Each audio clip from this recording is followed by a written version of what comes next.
행복한 안식일입니다. 드디어 우리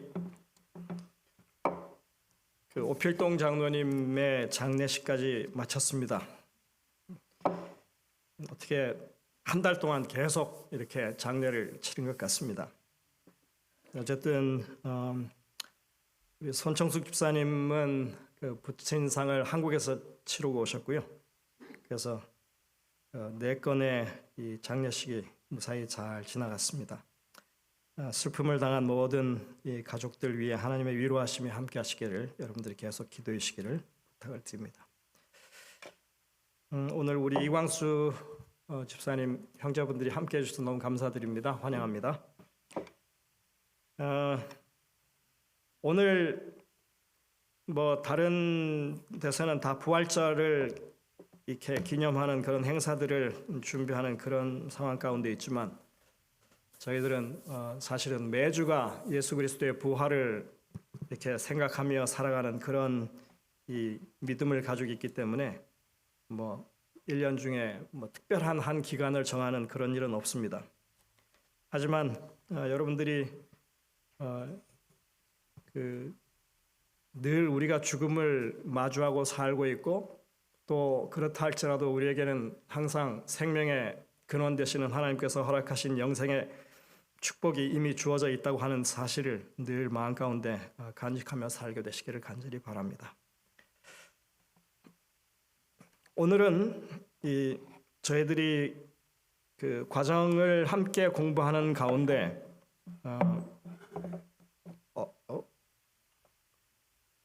죄송합니다.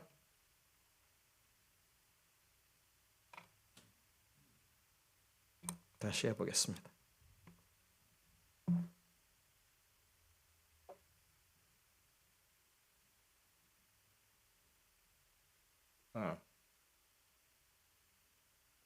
이제 나오는 것 같습니다. 이 결혼에 관한 부분을 좀 터치하기 때문에 오늘 그것을 주제로 함께 말씀을 좀 나누도록 하겠습니다. 먼저 요한계시록 21장 2절에 있는 말씀을 제가 봉독하겠습니다. 또 내가 보매 거룩한 성 새 예루살렘이 하나님께로부터 하늘에서 내려오니 그 준비한 것이 신부가 남편을 위하여 단장한 것 같더라.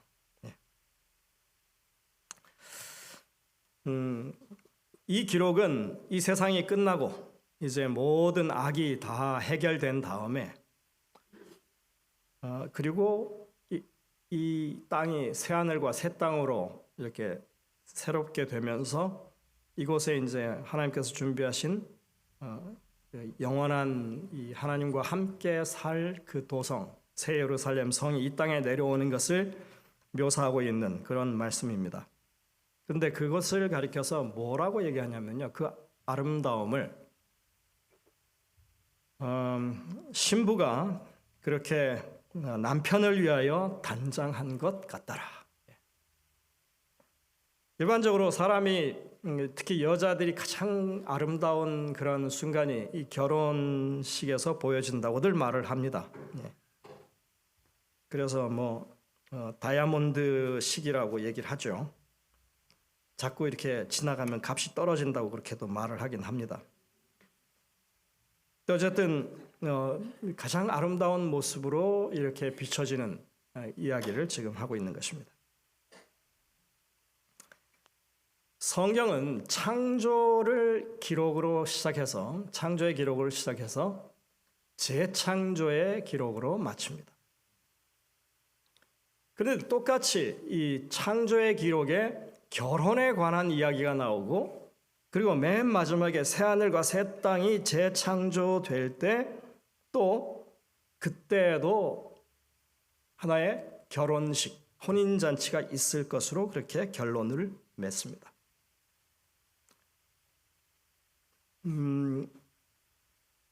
요한계시록 21장 1절에 보면 새하늘과 새 땅을 이야기하면서 처음 땅과 바다가 없다. 만물을 새롭게 한다고 이렇게 아주 큰 외침의 선언이 있습니다.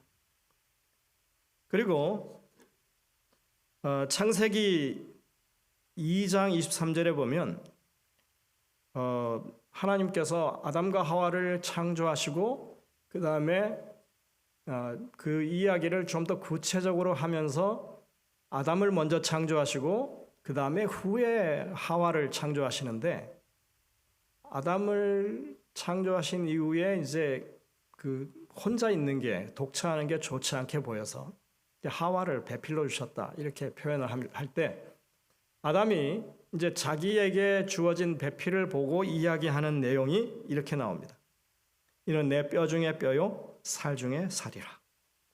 여러분들이 너무나 잘 아는 표현입니다.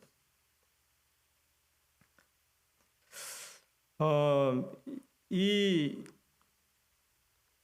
계시록에서 말하고 있는 이 혼인잔치라고 하는 것은 19장에 보면 뭐라고 하냐면 어린 양의 혼인잔치라고 이렇게 표현하고 있거든요.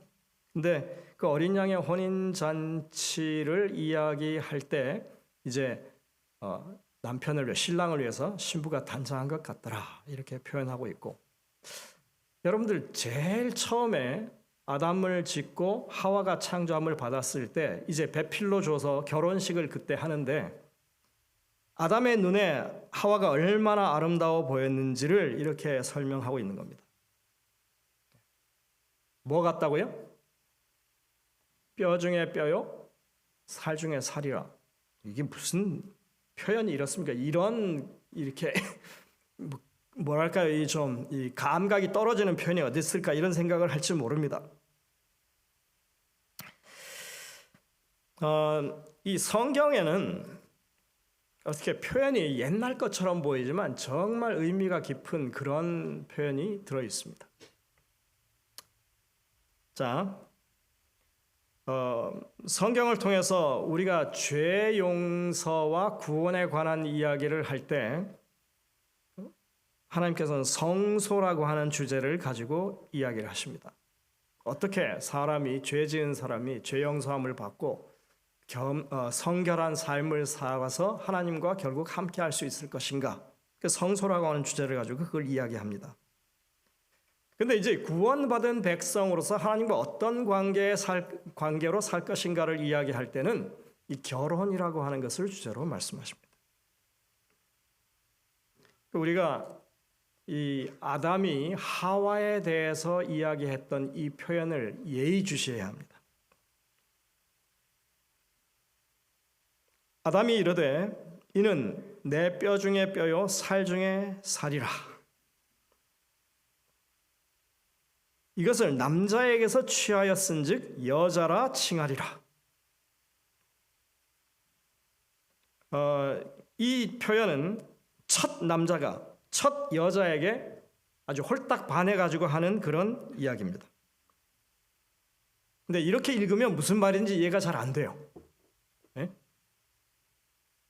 그래서 이걸 히브리 본문으로 이렇게 읽어보면 이게 매우 시적인 표현이라고요. 되게 시적인, 아주 이렇게 함축적으로 표현한 그런 시적인 표현이라고 얘기합니다. 제가 그래서 히브리 본문을 찾아서 이걸 한국말로 다시 이렇게 풀어 쓴 게 아니라 있는 그대로 순서대로 한번 써봤습니다. 조트라고 하는 이 히브리 말이 앞에 있어요. 이게 3번이나 쓰입니다. 3번. 우리 말에는 그게 잘 안 나와요. 한국말에는 그게 잘 안 나와요.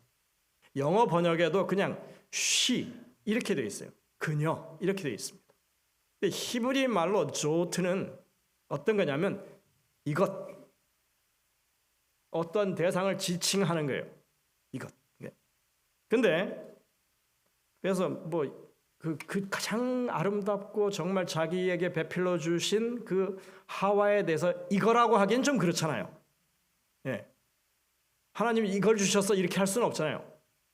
아직 여자라고 하는 이름을 붙이기 전이니까 이 사람은 이렇게 제가 번역을 했습니다. 이 사람은 내 뼈 중에 뼈고 내 살 중에 살이다. 이렇게 외칩니다. 이 사람은 여자라 불릴 것이다. 그리고 남자에서 취했기 때문이다. 이 사람을 이렇게 지금 이야기하고 있는 거예요. 여러분들 한번 이 아담의 입장에서 한번 생각해 보시기 바랍니다. 혼자 있었어요. 모든 다른 동물들이 다 짝이 있어서 그렇게 다니는데 자기 이름까지 다 지어줬는데 아담은 혼자예요. 그런데 하나님께서 정말 아담 보기에 그냥 첫눈에 반할 그런 아름다운 여인을 배필로 주셨어요.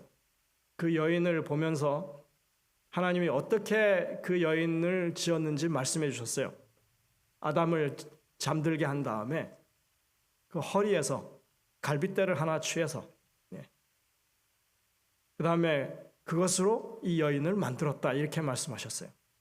그런 여러분들 갈빗대를 취해서 만든 사람이니까 이 여인은 이 사람은 내 뼈 중에 뼈다. 내 뼈와 살이 이 여인이 되었다. 이 표현입니다. 다시 말해서 아담은 하와를 자신의 몸의 일부라고 지금 생각하고 있는 것입니다. 마치 자기 자신의 분신인 것처럼 그렇게 지금 그것을 생각하고 있는 것입니다. 그러니 이 귀한 존재, 이 사랑하는 사람이 얼마나 그 마음 가운데 지금 좋고 그 다음에 감격하고 감동했으면 조트라고 하는 이 사람은 하면서 매번 이렇게 강조했을까요?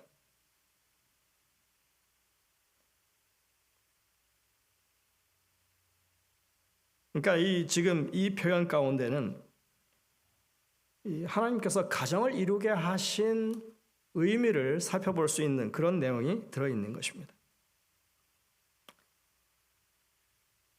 하나님께서는 결혼을 통하여 가정을 이루게 하신 의미가 있는데 그것은 상대방을 존중하고 사랑하는 법을 배우라고 그렇게 하신 것입니다. 이것이 성경이 말하는 이 사랑의 원리입니다.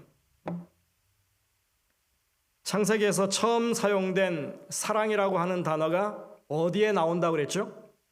지난주에 저희가 그 설교 시간에 말씀 제가 또 드렸습니다.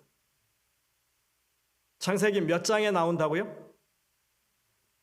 22장에 나온다고요.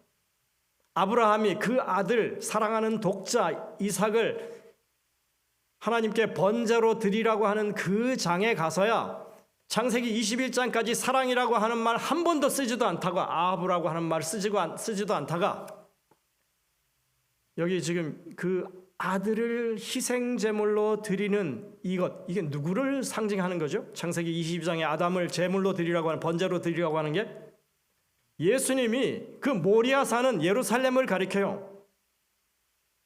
그 독자 아브라함이 독자 이삭을 데리고 가서 거기서 번제물로 드렸던 것처럼 하나님께서 그 독생자 예수 그리스도를 그 예루살렘에서 모리아 산에서 그렇게 모든 사람을 구원하는 희생 제물로 그렇게 돌아가게 하신 그 사건을 염두에 두는 이것에 와서야 뭐라고 하는 단어를 썼다고요? 사랑이라고 하는 단어를 처음 썼다고요. 이 사랑이라고 하는 것은 하나님이 먼저 우리를 자기 자신처럼 사랑하셨기 때문에 그 독생자 아들 예수를 이 땅에 보내서 아낌없이 우리를 구원하기 위해서 구원 제물로 그렇게 돌아가게 하실 만큼 그렇게 사랑하신 그 사랑이 보여지기 때문에 여기 지금 사랑이라는 단어를 아껴뒀다가 여기서 처음 사용한 거라고요.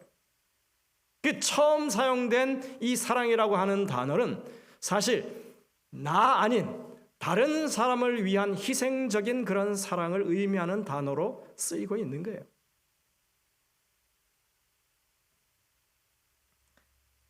그래서 이 창세기에서 아담이 그 하와를 보고 사실은 사랑이라는 단어를 쓰지는 않았지만 내 몸처럼 내 아내를 사랑하라고 하신다 하는 것을 그가 깨우친 거예요. 그래서 이는 내 뼈 중에 뼈요 내 살 중에 살이라고 하는 단지 어떻게 창조의 과정이 일어났는지를 그냥 설명하는 그런 외침이 아니라 나를 사랑하는 것만큼 나를 자신을 사랑하는 것 같이 누구를 사랑해야 한다고 하는 것을 깨우친 거예요. 그 아내를 하와를 사랑해야 한다고 하는 것을 깨우친 것입니다.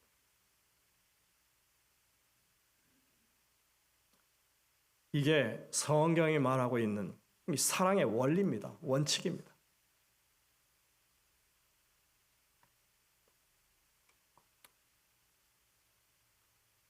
에베소서 5장 28절에 보면 그래서 분명하게 이렇게 말합니다. 이와 같이 남편들도 자기 아내 사랑하기를 자기 자신과 같이 할지니. 여러분들 이 표현이 어디서 왔을까요? 이는 내 뼈 중에 뼈요 내 살 중에 살이라 하는 그 말에서 온 겁니다. 사실은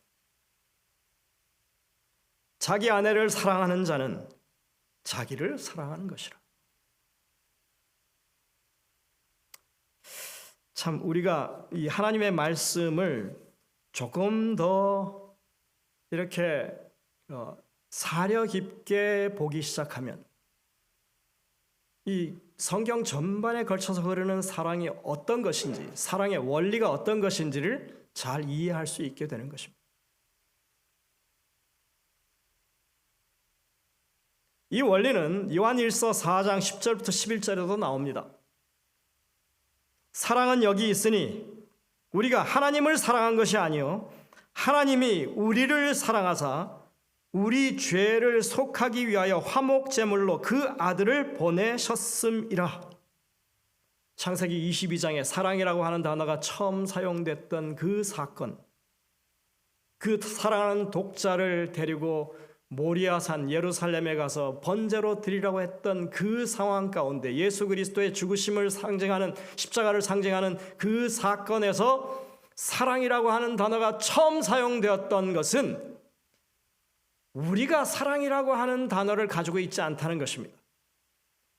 하나님이 먼저 그렇게 우리에게 사랑을 보이셨기 때문에 우리가 또한 하나님을 사랑할 수 있게 되고, 그러한 사랑을 배우고 양육받은 우리가 내 이웃을 내 몸과 같이 사랑하는 그런 일들도 하게 된다고 지금 말씀하고 있는 것입니다.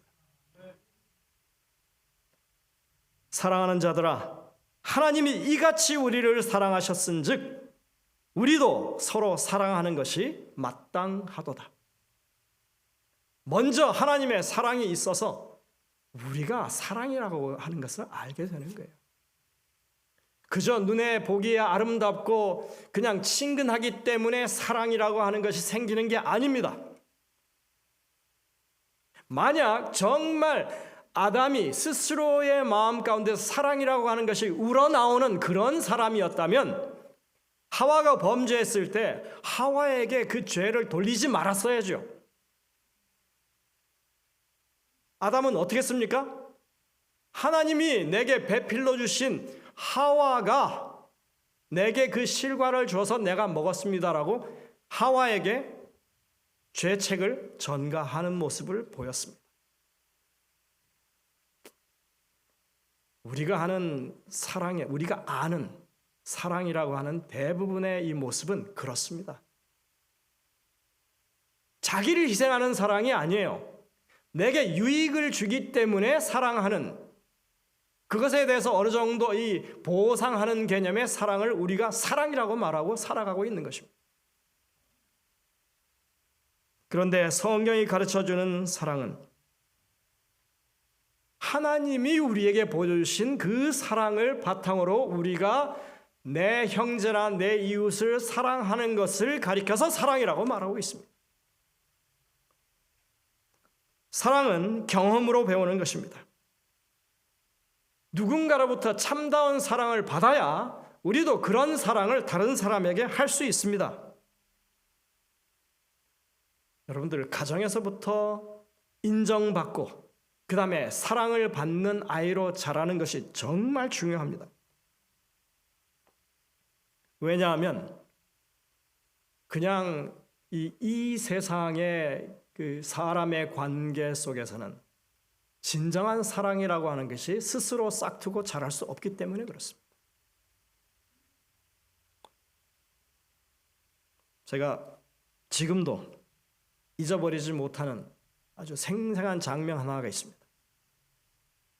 제가 목회 처음 나갔을 때 그 성남이라고 하는 도시에 이제 거기 이제 목회 초년생이니까 열심히 이렇게 다니면서 이렇게 활동하던 때인데요.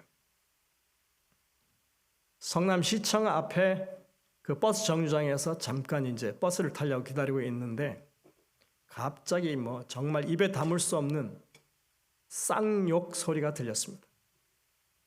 그래서 제가 이렇게 돌아봤더니 30대 엄마가 서 있고 한 서너 살쯤 돼 보이는 남자애가 서 있는데 엄마가 애한테 정말 말로 할 수 없는 욕을 쏟아붓고 있는 거예요.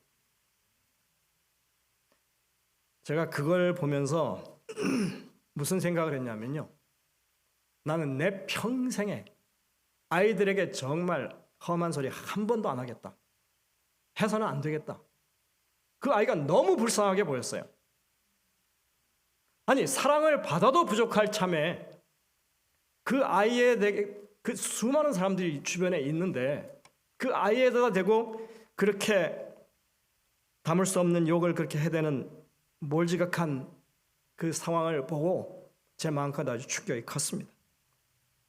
지금도 그 장면이 저는 가끔 떠오릅니다.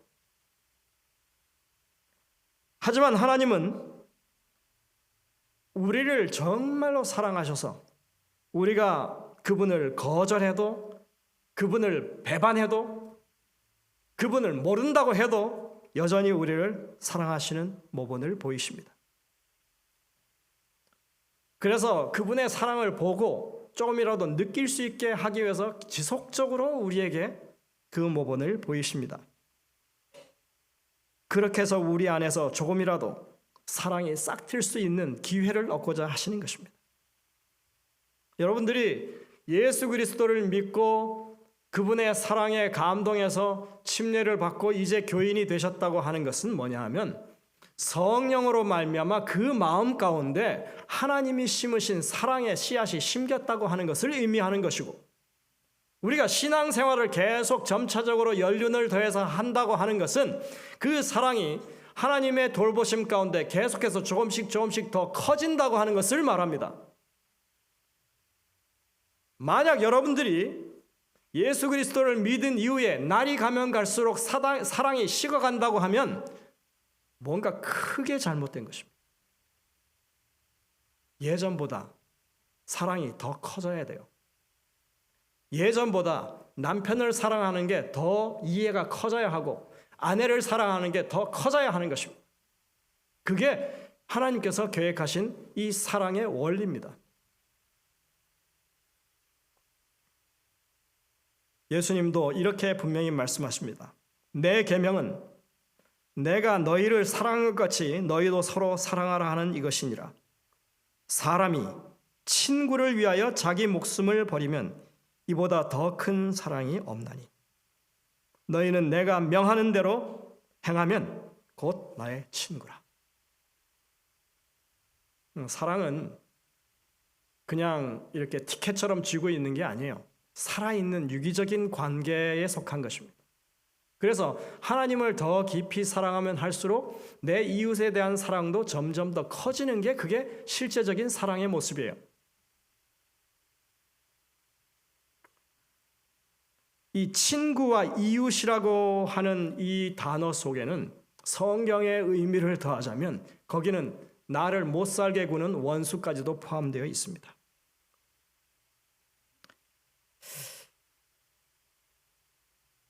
나한테 저항을 잘 못하는 모 장로, 나한테 잘 못하는 모 집사가 다 친구와 이웃에 포함이 됩니다. 성경은 끊임없이 그들도 사랑하라고 그렇게 우리에게 그 원칙을 강조하고 있습니다. 레위기 19장 18절 우리가 너무나 잘 아는 말씀이죠. 내 이웃 사랑하기를 내 자신과 같이 사랑하라. 나는 여호와니라. 그러니까 이게 그냥 하나님과의 관계에서 사랑을 깨닫고 그런 진정한 사랑을 내 가정 안에서 모본으로 보이고 아이들에게도 그렇게 하는 이 가정이라고 하는 테두리 안에서 그렇게 할 뿐만 아니라 이것이 교회라고 하는 공동체를 통해서 함께 사랑하는 모본으로 보여져야 하고 우리 자신 각자가 있는 지역에서 우리가 있는 그곳에서 내 이웃들에게 사랑을 함께 나누는 그런 일로 사실은 커져가야 하는 게 맞습니다. 레위기 19장에는 33절과 34절에 그 사랑이 어디까지도 미쳐야 한다고 얘기하냐면 우리 이 민족이 아닌 외지에서 들어와 있는 이런 이방인들, 거류민들에게까지도 그것을 그렇게 실천해야 한다고 가르칩니다. 거류민이 너희 땅에 거류하여 함께 있거든 너희는 그를 학대하지 말고 너희와 함께 있는 거류민을 너희 중에서 나은 자 같이 여기며 그 다음에 뭐라고요? 자기같이 사랑하라. 이 자기같이 사랑하라고 하는 표현이 항상 쓰이고 있습니다. 너희도 애굽 땅에서 거류민이 되었었느니라. 나는 너희의 하나님 여호와니라.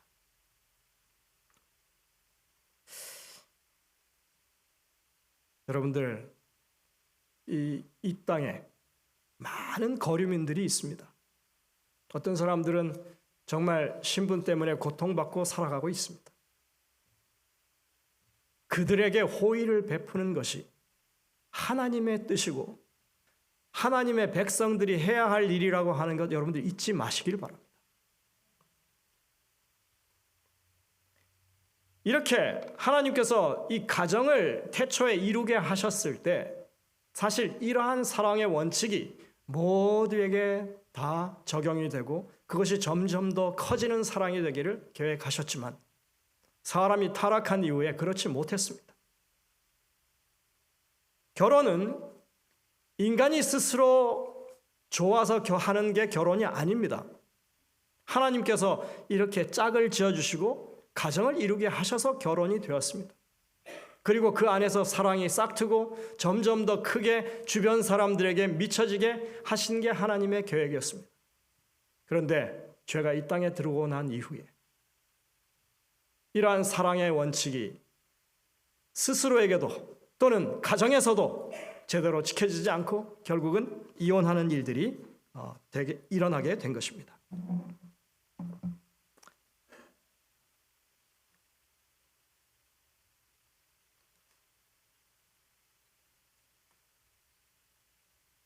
마태복음 19장 6절에 보면 하나님이 짝지어 주신 것을 사람이 나누지 못할지니라 이렇게 얘기했습니다. 우리가 결혼식 주례할 때마다 성원 선언을 할 때마다 맨 마지막에 꼭 붙이는 말이 이거죠. 그리고 결혼 주례사에서 빠지지 않는 것, 검은 머리가 팥뿌리가 되도록. 누구나 다 이 남녀가 만나서 사랑을 할 때는 내가 영원히 사랑하겠다고 그렇게 언약을 합니다. 근데 그게 깨지는 경우가 꽤나 많습니다. 이혼율이 거의 50%에 육박한다고 하죠. 예전에 재림교회는 이혼하는 가정이 없다고들 생각했습니다. 그런데 이 재림교회 안에도 이혼 가정과 재혼 가정이 많아지게 됐습니다. 그러면 이런 것이 여러분들 교회가 뭐 잘못됐기 때문에 그럴까요? 사랑과 행복이 충분히 넘쳐야 할 가정이 파탄에 이르고 고통만이 자리 잡고 있는 그런 상황은 사실 우리 스스로의 어떤 개인적인 잘못도 있지만 이 죄로 인해서 파생된 현상이라고 할 수 있습니다. 사실 너무 고통스러운 일이 계속 진행되기보다는 거기서 헤어나오는 것이 더 현명한 일이 될 수도 있습니다. 하나님은 그런 일을 보셨기 때문에 그것을 법적으로 인정하셨습니다. 신명기 24장 1절에 보면 이렇게 말합니다. 사람이 아내를 맞이하여 데려온 후에 그에게 수치되는 일이 있음을 발견하고 그를 기뻐하지 아니하면 이혼 증서를 써서 그의 손에 주고 그를 자기 집으로 내보낼 것이요.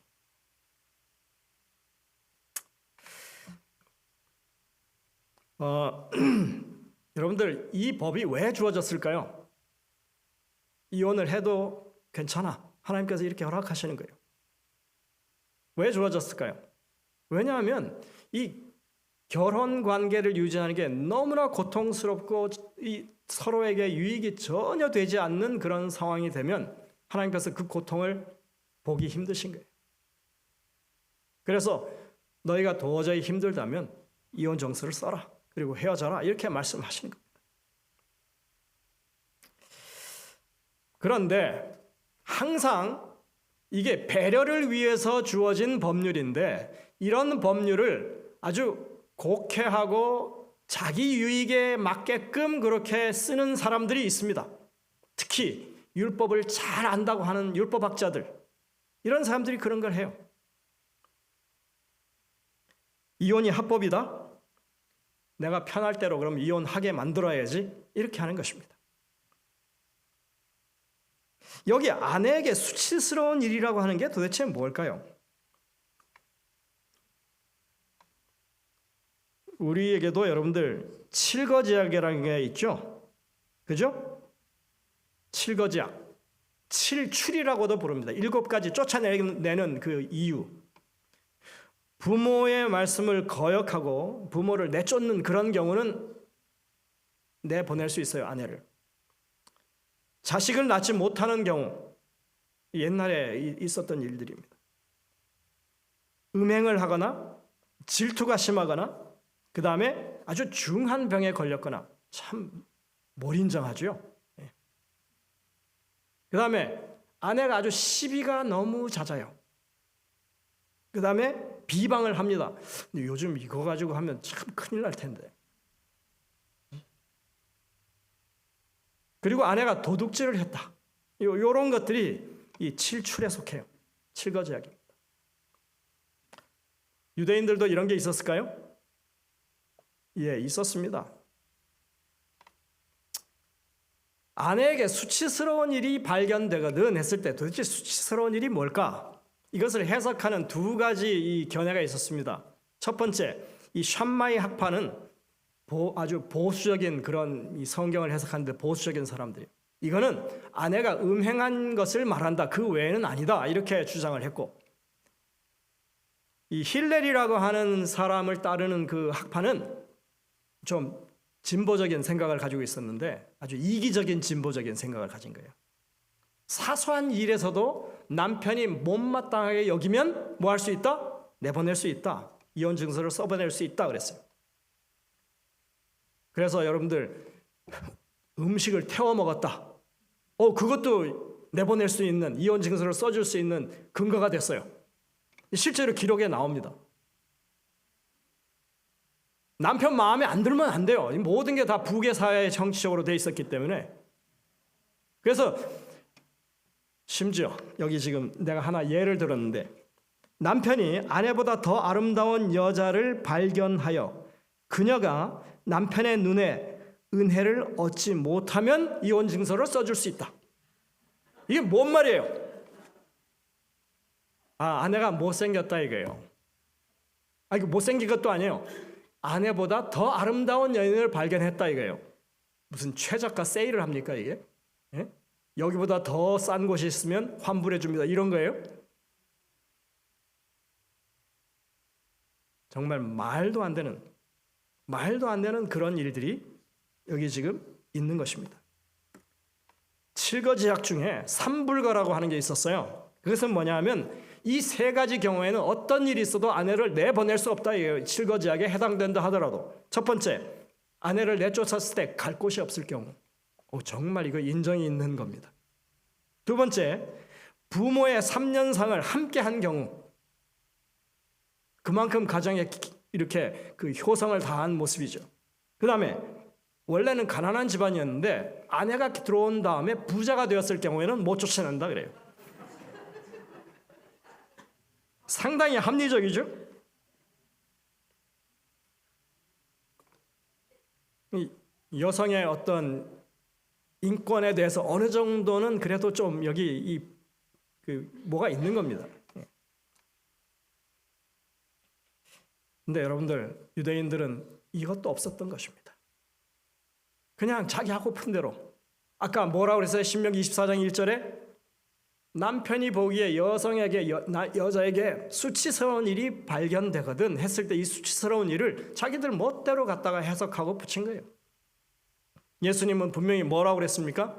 음행한 연고 이외에는 아니라고 분명히 말씀하십니다. 그런데 그 사람들은 자기들 편리할 대로 법 해석이라고 하는 것을 자기들이 주로 하니까 그렇게 한 것입니다. 그것 때문에 가정에서 고통당하는 여성들이 얼마나 많은지 한번 생각해 보시기 바랍니다.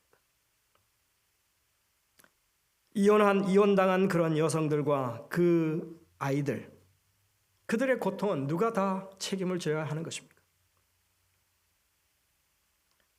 하나님은 부당하게 이렇게 억압당하고 고통받는 사람들 편에 서셔서 이 법을 제정하게 하신 거예요. 하나님께서 이 이야기를 가지고 예수님이 하신 말씀, 하나님이 짝지어 주신 것을 사람이 나눌 수 없다 이렇게 말씀하셨을 때 여러분들 원래 그 말의 의미는 뭐냐 하면 이 결혼이라고 하는 것은 죄 없는 상태에서는 절대로 이혼이라고 하는 것이 생길 수 없죠. 그죠? 죄가 들어온 이후에 이제 이혼이라고 하는 것이 생겨나기 시작했는데, 다시 말해서 결혼을 처음에 하나님께서 제정하셨을 때는 그런 이 하나님이 짝지어 주신 걸 사람이 나눌 수 없었다. 그러나 너희의 완악함 때문에 모세에게 이혼 증서를 써주라고 하신 것이다. 이렇게 설명하고 있는 구절이에요. 그러니 하나님이 짝지어 주신 것을 사람이 나눌 수 없다고 하는 이 표현은 이혼이 잘못됐다고 정죄하라고 주신 말씀이 결코 아닌 것입니다.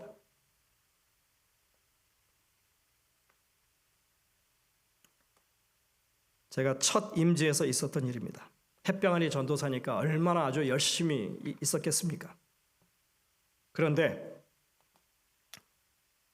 그때 30대 초반에 이 미씨들로 구성된 이 소그룹 성경 연구반이 있었습니다. 아주 몇 명이 정말 열심히 잘 모였습니다. 그 오는 분들이 대부분 아주 미모도 뛰어나고 사람들이 아주 인텔리전트했어요. 그 중에 한 사람은 아주 특별했습니다. 어떤 교단의 전도사님의 딸이었는데 이분은 좀 신통력 비슷한 게 있었대요. 투시면 뭡니까 여러분들? 여기 없는 다른 곳에서 일어나는 일을 보는 거예요. 그 다음에 그 마음을 읽어요. 생각을 읽습니다. 그래서 이렇게 보면 그 사람이 무슨 생각을 하는지 그게 들린대요. 그러니 여러분들 이 여인이 있는 주변에 친구들이 있을 수가 없죠. 다들 꺼려하더는 거예요.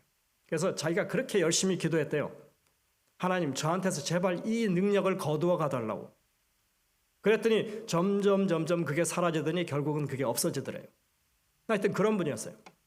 근데 정말 열심히 저희 재림교회의 이런 사항들을 공부했는데 한 번은 이렇게 선글라스 같은 걸 쓰고 가끔 오더라고요. 전 몰랐어요. 왜 선글라스를 쓰고 오는지. 그냥 멋인 줄 알았죠. 나중에 봤더니 나중에 알았는데 이 집안에서 가정폭력이 있어서 이걸 가리기 위해서 선글라스 쓰고 온 거였어요. 저야 뭐 구체적으로 이렇게 살펴보질 않았으니까 잘 몰랐죠. 정말 한 1년 가까이 그렇게 해서 많이 재림교회에 대해서 알고 이해했고 충분히 동감하고 그랬는데 제가 이제 인사 발령을 받아서 다른 곳으로 떠나게 됐습니다. 한 1년쯤 지난 다음에 소식이 들려왔습니다. 아니죠. 그 전에 제가 하나 더 해야 됩니다. 한번 그분이 일하는 샵에 갔는데 저한테 이걸 물으시더라고요. 전도사님, 혹시 이혼에 대해서 어떻게 생각하세요? 그래서 제가 그랬어요. 딱 처음에 떠오르는 초년병 햇병아리 전도사니까 배운 대로 예수님이 하나님이 짝지어진 것을 나누지 못한다고, 사람이 나누지 못한다고 했습니다. 어려움이 있더라도 잘 견디시는 게 그게 방법인 것 같습니다. 제가 그렇게 얘기했거든요. 제가 떠나고 나서 1년 남짓 지났을 때 그분이 돌아가셨다는 얘기가 들렸습니다. 그 남편이 원래 이렇게 좀 주먹을 쓰는 분인 것 같아요. 건축 그런 현장에 용역을 뛰는 분인데 하여튼 집안에서 자살을 했다는 거예요. 그리고 뭐 빨리 다 처리를 해가지고 그 친구들도 나중에야 듣고 저한테 연락을 한 거예요. 그 얘기를 들어봤더니 정말 이상하다는 거예요. 그 사람이 절대로 자살할 사람이 아닌데.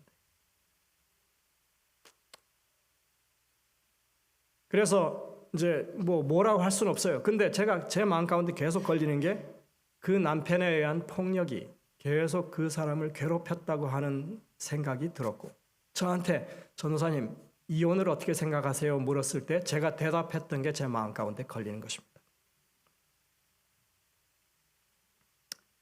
제가 그분의 그 이야기를 듣고 정말 며칠을 충격 속에서 헤어나오지를 못했습니다.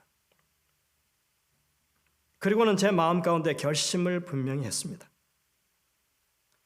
절대로 내가 섣부르게 심한 고통 가운데, 극심한 고통 가운데 살아가고 있는 사람들에게 함부로 이혼은 절대로 안 됩니다, 이 말을 해서는 안 되겠다.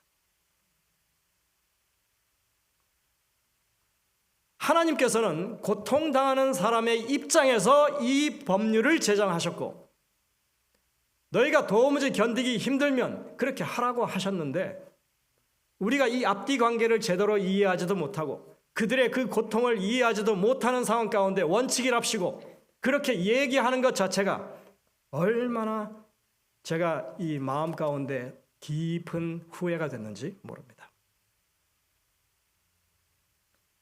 하나님이 짝지어 주신 것, 사람이 나누지 못하는 것 맞습니다. 그러나 사람이 너무 완악해서 도무지 견디지 못하면 이혼할 수 있다고 하나님께서 허락하신 거예요. 선후만 따졌어도.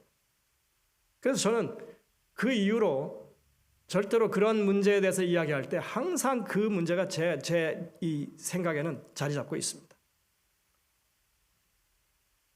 약자와 고통받는 사람들의 입장에서 항상 하나님의 입장이 무엇인지, 하나님이 무엇을 하라고 하셨는지를 깊이 생각하는 것이 이 결혼에 대한 이 하나님이 결혼 제도를 세우시고 이 죄악된 세상에서 어떻게 그것을 회복하시는지를 보여주는, 그것을 이해하는 사람들이 할 수 있는 일이다, 그렇게 제가 판단을 하게 된 것입니다.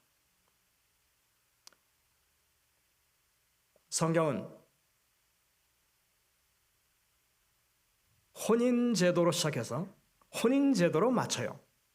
이 가정이라고 하는 것이 그것을 보여주는 것이라고 우리에게 가르치고 있습니다. 깨어진 가정이죠. 우리가 호세아서를 통해서도 잘 압니다. 와이프가 뭐 하는 사람이에요? 음란한 여인이에요. 그래서 자식 하나 놔놓고는 맨날 나돌아다니면서 도대체 뭘 하고 다니는지 몰라요. 그런데 그 여인을 데려와서 다시 아내로 삼고 그를 극진한 사랑으로 사랑하라고 명령하시는 것이 호세아서의 이야기고, 하나님께서 이 창조 때 혼인 제도를 두시고 우리에게 하나님이 어떻게 다시 그 혼인 잔치를 마지막에 베푸실지를 설명하시면서 보여주는 이 하나님과의 관계에서의 사랑의 맥락인 것입니다.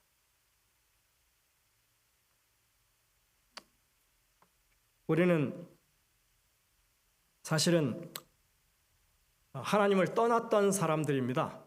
고멜과 같은 사람들이죠. 도무지 우리는 하나님의 사랑을 알지도 못하고 그냥 내가 좋아하는 것을 쫓아서 스스로 좋아하는 일을 하던 그런 사람들이에요.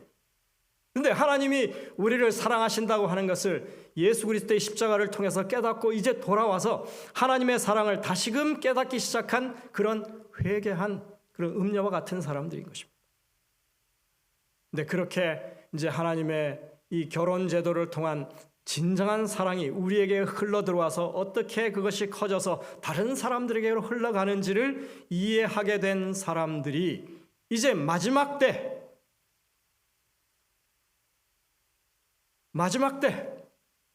그런 사람들이 하나님의 백성으로서 신랑이신 예수 그리스도, 어린 양이신 예수 그리스도와 함께 영원히 살게 되는 혼인잔치에 참여하게 될 사람들이라 이렇게 말씀하고 있는 것입니다. 여러분들 좀 우리가 더 사랑을 배웠으면 좋겠습니다. 선택입니다. 이거는 뭐 세상을 사랑할 것이냐 하나님을 사랑할 것이냐 선택하는 거예요. 너희 섬길 자를 오늘날 택하라고, 나와 내 집은 오직 하나님만 섬기겠다고 하는 그런 결심이 오늘 우리에게 있어야 하는 것입니다. 하나님은 항상 나는 너희를 구원한 하나님이다, 남편이다 이렇게 말씀하고 있어요. 그리고 호세아는 말합니다. 우리가 그러한 사랑을 우리에게 베푸시는 하나님께로 돌아가자고. 우리가 오늘 처음에 불렀던 찬양처럼 그렇게 하나님께로 돌아오기를 하나님께서 원하십니다. 그리고 그 사랑이 어떤 것인지 더 깊이 이해하고 그 사랑을 우리 삶에서 실현하기 위해서 하나님이 우리를 붙드시고 능력 주시기를 우리가 간구해야 할 것을 말하고 있는 것입니다. 오늘 여러분들 이 자리에서 다시 한번 결심하게 되시기를 바랍니다. 하나님의 사랑을 진실로 본받는 하나님의 백성들이 되시기를 간절히 바랍니다. 그 결심에 하나님께서 축복하시기를 빕니다.